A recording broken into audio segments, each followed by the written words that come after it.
देखिए बेटा, जैसा कि हमारा टॉपिक चल रहा है डायरेक्ट इनडायरेक्ट, तो हमने पढ़ा है पहले कि यदि हमारे रिपोर्टिंग वर्ब प्रेजेंट या फ्यूचर टेंस में है तो तब हमें इनडायरेक्ट बनाते समय इन्वर्टेड कॉमाज के स्थान पर केवल हमें क्या लगाना है, दैट लगाना है। अब सबसे इंपॉर्टेंट टॉपिक है इसमें ये, आपका डायरेक्ट इस पर निर्भर है। इसमें ये देखना है कि रोल नंबर आपका ये है भैया 2। कह रहा है कि यदि रिपोर्टिंग वर्ब का सेंटेंस पास्ट टेंस का मतलब है कि स्पीकर के बाद में तुम्हारा सेड या सेड टू आए, भाई से हमारा फर्स्ट फॉर्म है, इसका यूज होता है प्रेजेंट में, और सेकंड फॉर्म है हमारी सेड, सेकंड फॉर्म का यूज होता है हमारा पास्ट में।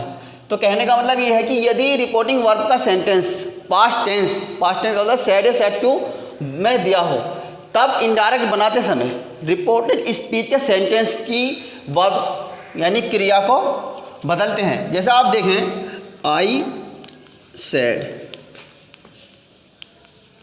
He is happy. अब ये हमारा है बेटा स्पीकर यानी कि इसका सब्जेक्ट, इसके दूसरे नंबर पे आपकी ये रिपोर्टिंग वर्ब होती है।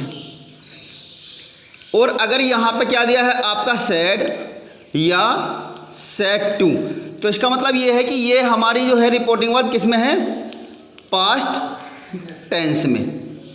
भाई से होती है फर्स्ट फॉर्म और सेकंड होती है से की बेटा क्या, sad.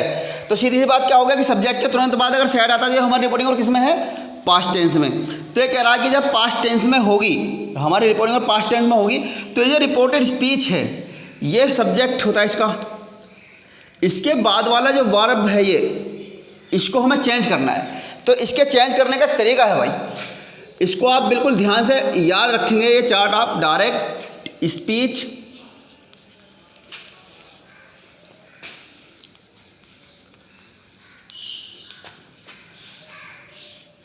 Indirect speech,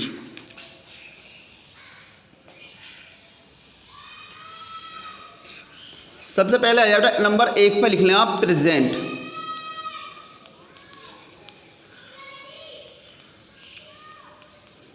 present indefinite में एक तो होता है फर्स्ट फॉर्म प्लस एस या ई एस। तो आप जो है इसे प्रेजेंट को चेंज करना है आपको पास्ट इंडेफिनिट। फर्स्ट फॉर्म में ऐसे है तो क्या करना है आपको, सेकंड। एक आता है प्रेजेंट में फर्स्ट, उसे भी सेकंड। और अगर यहाँ आए इसमें डू और डज तो उसको करना है डिड में। तो ये क्या हो गया भैया हमारा कि प्रेजेंट इंडेफिनिट जो हमारा किस में चेंज हो गया, पास्ट में। दूसरे नंबर पे अगर आपका रिपोर्टेड स्पीच में आया इज आर एम तो आप उसकी जगह लिखेंगे वाज वर, ठीक। और अगर दिया है यहाँ पे दूसरे नंबर पे क्या आपका हैज हैव तो आपको चेंज करना है बेटा हैड।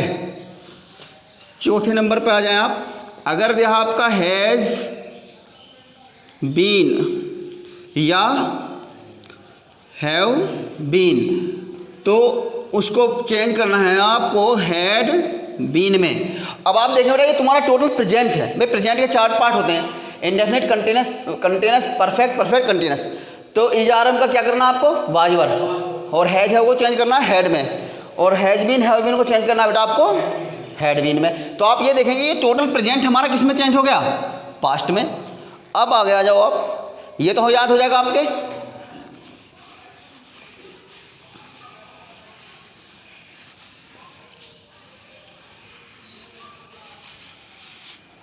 अब आगे देखो बेटा प्रेजेंट चेंज हो आपका टोटल पास्ट में, 4 हो गया। तो यहाँ देखें आप 5वें नंबर।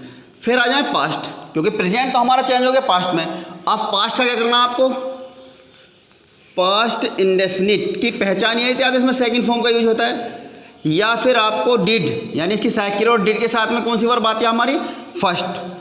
तो पास्ट में ही बदलता है, हेड और थर्ड में बदलना है। यानी इस जगह पर आपका अगर कोई सेकंड फॉर्म दिया हो तो उसकी जगह आपको हेड थर्ड लगाना है। और आपका आ गया दूसरा बेटा was were. Is are am को हमने किस में चेंज किया, वाज वर में। वाज वर चेंज होगा आपका हेड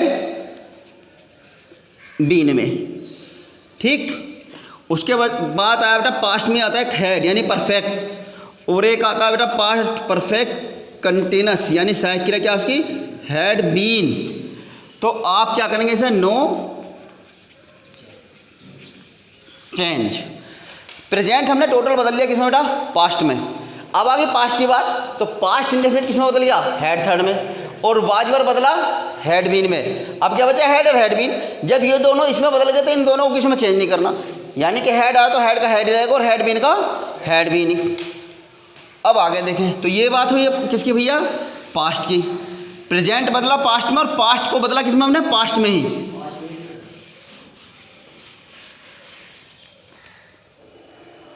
अब देखें बेटा फ्यूचर।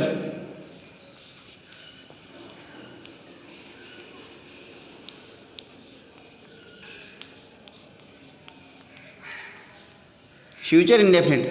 फ्यूचर की सहायक क्रिया है भैया आपकी विल और सेल। अब आप ये देखा बेटा फ्यूचर का आप कोई सा पार्ट पढ़ें, इंडेफिनिट की विल सेल, कंटिन्यूस की will be shall be, perfect की विल हैव सेल हैव, और परफेक्ट कंटिन्यूस की will have been shall have been. तो कहीं भी विल सेल है तो सिर्फ आपको इतना करना है, विल का वुड और सेल का शुड, वुड और शुड। तो फ्यूचर का तो इतना याद रखना बेटा, विल का वुड और सेल का शुड। विल भी सेल भी है तो क्या करेंगे आप, वुड भी शुड भी। ठीक, अच्छा अब आगे आ जाइए। अब एक मॉडल होती है कैन और एक होती है भैया मे। कैन को चेंज करेंगे बेटा आप कुड में, और मे का चेंज करेंगे आप माइट में। तो कैन का कुड और मे का माइट। इसके अलावा अदर बचा जैसे could, would, should, must, might, और ये हो गया भैया आपका ought to। इनको भी बेटा आपको करना है नो चेंज। अब इनके अलावा तो कोई वर्ब ऐसी बची नहीं जो इंग्लिश में हो। याद रखना है फ्यूचर टोटल विल का वुड सेल का शुड, कैन का कुड मे का माइट। उसके अलावा बचा बेटा आपका could, would, should, must, might, ought to, no change. इन्हें आप ऐसा का ऐसे ही लिखेंगे। अब आ जाइए आप यहाँ, हमने भी पढ़ रहे हैं कि यदि हमारी रिपोर्टिंग वर्ब पास्ट टेंस में है तो रिपोर्टेड स्पीच के सेंटेंस के वर्ब बदलनी है। जब हमें चेंज करेंगे आई, सैड, इन्वर्टेड कोमा की जगह लिखेंगे बेटा हम दैट, ही। अब यहाँ पे देखना है, अगर हमारे यहाँ फर्स्ट फॉर्म में ऐसे है तो सेकंड, ठीक, डूड है तो डिड, इज आर एम है तो वाज वर, हैज हैव है तो had, has been have been है तो हैड बीन। अब जैसे आप इज है तो आप क्या लिखेंगे, वाज, और ये हो गया बेटा ये आपका happy. I said that he was happy. तो आपका डाटा डाटा आधा इस वर्ब पर निर्धारित है। अगर आपके ये चार्ट याद है तो इसमें कोई दिक्कत नहीं आने की। आपको याद रखना था प्रेजेंट इंडेफिनिट डूडज का डिड, इज आर एम का वाज वर, हैज हैव का had, has been have been had been. ऐसे पास्ट में सबसे ज़्यादा प्रॉब्लम आती है, पास्ट में दिक्कत, क्योंकि पास्ट के पहले दोनों पार्ट तीसरे चौथे में बदलते हैं। तो उसका ध्यान रखना, सेकंड फॉर्म या डिड आए तो आपको चेंज करना हैड थर्ड में, और वाज वर का हैड बीन। इसीलिए हैड और had been no change. Future में तुम्हारे सामने ये है ही। अब आगे देखें बेटा, थोड़ा मैं समझा देता हूँ और तुम इसके बारे में।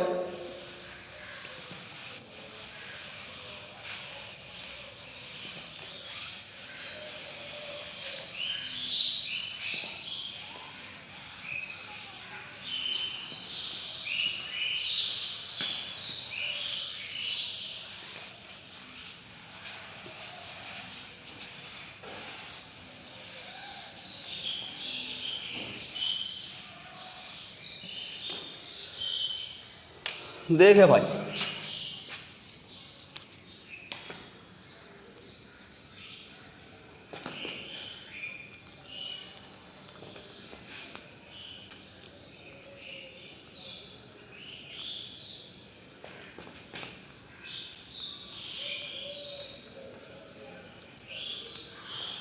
हमें ये देखना है बेटा, ये देखना है, ये हमारी रिपोर्टिंग और सैड है यानी पास्ट टेंस में है। तो आपने करा रीना सैड दैट, ठीक, यहाँ तक तो कोई दिक्कत नहीं। अब इससे आगे देखना आपको, ये हमारा सबसे पहले सब्जेक्ट होता है। तो सब्जेक्ट अगर कोई नाम दिया आप उसे ऐसा कैसे लिखेंगे। अब आ जाओ दूसरे नंबर पर, जो है यहाँ सब्जेक्ट के तुरंत बाद ही वर्ब आती है। गोज यानी फर्स्ट फॉर्म में एस, तो एस किस में लगाते हैं, प्रेजेंट में। तो क्या होगा इसकी सेकंड फॉर्म, गो की, वेंट टू मार्केट। अगर किसी वजह से भाई यहाँ होता वेंट, तो इसको हम किस में चेंज करते हैं, हैड गॉन में, यानी कि जो भी वर्ब यहाँ दी है उसको आपको चेंज करना है। जैसे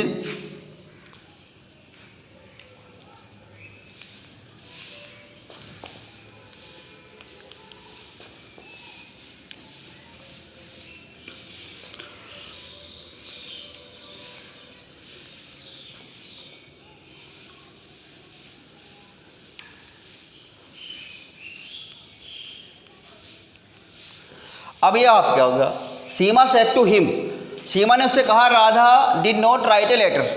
तो सेड का तो सेड लिखते बेटा, सेड टू कुछ में चेंज करते हैं हम टोल्ड में, वो मैं तुम्हें लिखवा दिया है। सेड टू का क्या होगा आपका टोल्ड, और ये होगा आपका हिम।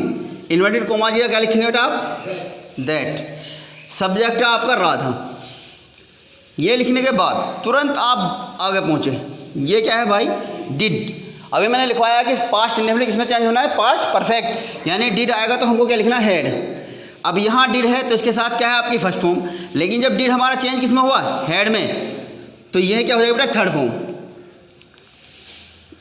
Written a letter. बताओ कोई परेशानी भाई, इसमें तो कोई दिक्कत है नहीं। तो ये नियम तुम्हारा सबसे इंपॉर्टेंट है। डायरेक्ट से इनडायरेक्ट बनाते समय सिर्फ दो ही चीज़ों पे टिका हुआ है। एक आपकी वर्ब आपको अच्छी तरह से याद होना चाहिए, चार्ट जो मैंने भी आपको बनाया है आप इसे लिख के याद करें, और दूसरा प्रोनाउन जिसके बारे में हम कल बताएंगे। तो आज आप इस एक्सरसाइज को जो है भाई ध्यान से पढ़ें जो तुम्हें पढ़ाया गया है, और उसके बाद अपनी ग्रामर तुम्हारे पास सबकी है, उसमें एक्सरसाइज देख के, शायद एक्सरसाइज नंबर 2 होगा, उसमें इस एक्सरसाइज को करके ज़रूर देखें, ठीक है। बाकी कल आपको प्रोनाउन कल बताएंगे।